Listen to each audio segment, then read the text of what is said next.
Hello again, fellow modellers, and this time I'd like to look at retracting undercarriages. Once retracts were only for the rich and the famous, but they come standard with a lot of ARTF kits today. There's lots of ways of driving the undercarriage. On my bigger models, they're driven by an air tank which moves the wheels up and down. The air tank is controlled by a normal everyday servo.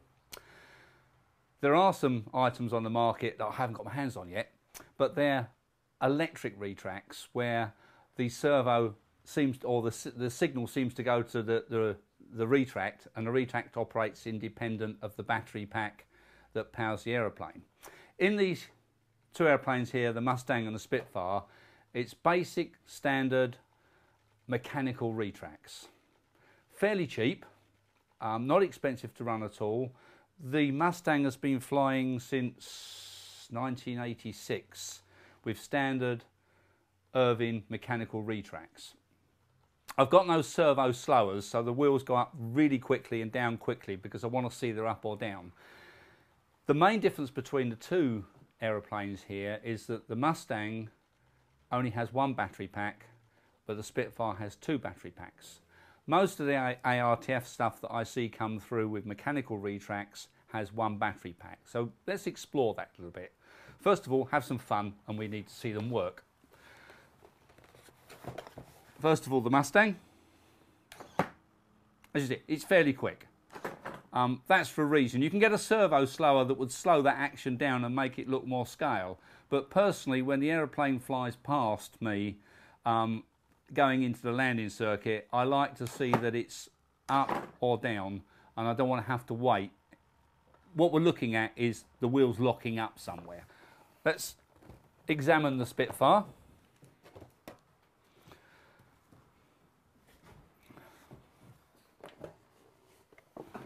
It's exactly the same retracts in both aeroplanes. The wheels going up and wheels going down. So both have Irving mechanical retracts. Both are operated by basically a standard servo. But there's a fundamental difference between the two. If you look at the side of the Mustang, here is the on-off switch for the receiver battery pack. If you look at the side of the Spitfire, you'll see that there are, when we turn it round, you'll see there are two switches. One's for the aircraft controls and the other is for the retracts. Let's explore the whys, wherefores and how it's done, shall we? Got one.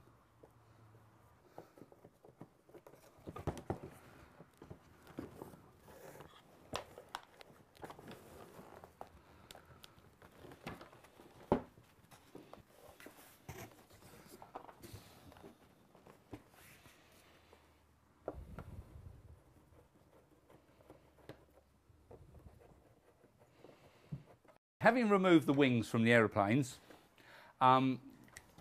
you can see that the servo and the wheel that drives the retracts, if I spin it, wheels go up, wheels go down.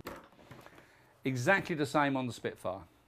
Same servo, same disc, same connections, operating both legs.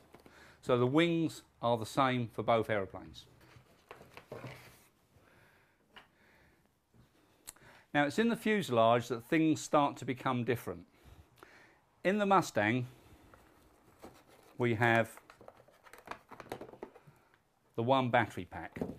That battery pack supplies the power to the receiver and all the servos that run the control surface and the servo in the wing that operates the retracts. So if something happens to the retracts and they don't lock up properly, it'll drain this receiver pack fairly rapidly because the servo can't close, and therefore it just keeps piling on the power, trying to shut itself down, and it can't. In which case you lose control of the aeroplane. Now, this is not trying to scare people because this aeroplane's been flying since the 1st of the 6th, 93, and it's never ever had a problem. So it's not a scare thing at all. And yet the Spitfire, within the first couple of months of flying, developed exactly that problem. The wheels went to come down and didn't. They locked up inside. And within a couple of circuits, it had taken enough power out of it that we were starting to get glitches and all sorts of things. So I've installed in here one battery pack for the Mustang, and we have 2 battery packs for the Spitfire. This battery pack supplies the power to the receiver and supplies the power to all the flight control services. The second battery pack only powers the servo in the wing that lifts and raises or lowers the retracts. So if there's a problem at all with those retracts and they lock up or lock down, which they tend to on this aeroplane, I have no idea why, they're both the same, is all I'm going to end up with is the wheel stuck. But I'm not going to lose control over the flying surfaces. Now the receiver sends the signal to that servo, but it doesn't take the power from it. So let's look at the circuitry.